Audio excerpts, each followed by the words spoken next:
আসসালামু আলাইকুম ওয়া রাহমাতুল্লাহি ওয়া বারাকাতু। দারসে নাহভিমির খুবই চমৎকার একটি বই।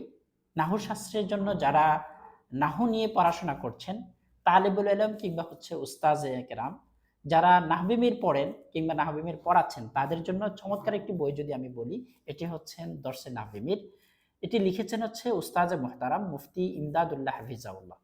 উস্তাদে মুহতারাম মুফতি ইমদাদুল্লাহ হাফিজাউল্লাহ খুবই চমৎকারভাবে নাহু পড়ান। বাংলাদেশে যদি আপনি কয়েকজনের নাম বলেন শীর্ষস্থানীয়, তার মধ্যে একজন হবেন তিনি। যারা চট্টগ্রাম পড়াশোনা করেছেন তারা হয়তো জানবেন যে পাহাড়ি মাদ্রাসা নামে একটি মাদ্রাসা আছে, সেখানে নাবিমির খুবই ভালোভাবে পড়ানো হয়। শত শত এবং হাজার হাজার ওলামায়ে কেরাম ওনার কাছে পড়েছেন এবং আলহামদুলিল্লাহ আমিও সেখানে পড়েছি আর কি। এই বইয়ের বেশ কিছু বৈশিষ্ট্য আছে, আমি বিস্তারিত বলছি না, আপনারা বইটা যদি টেস্ট করেন তখনই আপনারা কিন্তু বুঝতে পারবেন যে বইটিতে কি কি বৈশিষ্ট্য রয়েছে।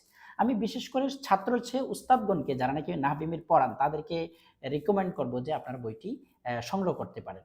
তিনি একটু নিজস্ব ধাঁচে, একটু ডিফারেন্ট আকারে, ছন্দ আকারে তিনি পড়ান আর কি, একটু নিজের মতো করে, অন্যদের চেয়ে একটু আলাদা এবং কিছু সংযোজন বিয়োজন, যারা তরকিব ভালো বুঝতে চান, যারা তারকিবের ক্ষেত্রে একটু অ্যাডভান্সড হতে চান, তাদের জন্য এই বইটি হইতে পারে শ্রেষ্ঠ একটি বই। নাহু শাস্ত্র আপনারা জানেন, দর্শে নাজামের মধ্যে নাহু খুবই একটু ক্রিটিক্যাল এবং অনেকেই হয়তো ভালোভাবে বুঝেন না, তাদের জন্য সহজভাবে ছন্দ আকারে, কাব্যিক আকারে কিছু কিছু ছন্দ এখানে রয়েছে, ফার্সিতে কিছু শেয়ার রয়েছে যেগুলো নাকি অনেক বড় জিনিস কিন্তু সংক্ষেপে এখানে তুলে ধরা হয়েছে। যেরকম আমি যদি একটু একটা ছন্দ এখান থেকে আপনাকে বলি, হরফে জ্বর সংক্রান্ত একটি ছোট্ট একটি ছন্দ রয়েছে, সেটি হরফে জারের জন্য মাজরুর লাগে, জার মাজরুর মিলে মোতাআল্লিক হয়, মোতাআল্লিকের জন্য মোতাআল্লক লাগে, মোতাআল্লকটি ফেল শিবা ফেল উভয় হয়, জহেরি ভাবে থাকতে হয়, না থাকলে মানতে হয়, জহেরি থাকলে জরফে লাগবে, না থাকলে মুস্তাকিল, মুস্তাকিলে আট তরকিব।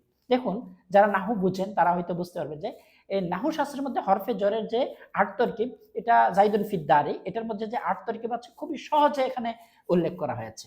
এখন আমি বলি আরো কিছু বিষয় রয়েছে যেগুলো নাকি খুবই ছোট ছোট বিষয় কিন্তু খুবই দরকারি। এই সকল খুঁটিনাটি বিষয়গুলি কিন্তু এই বইটিতে সংযোজন করেছেন। হ্যাঁ, যারা নাহু শাস্ত্র নিয়ে খুবই কনসার্ন বা নাহু নিয়ে একটু দুর্বল, বিশেষ করে আমি বলবো যারা নাকি উস্তাজগণ রয়েছেন তারাও কিন্তু এই বইটি নিতে পারেন। তাহলে আপনার ছাত্ররা, আপনার যারা তালামিজ রয়েছেন, তারা সহজেই এই বইটি থেকে অনেক উপকৃত হতে পারবেন বলে বিশ্বাস করছি।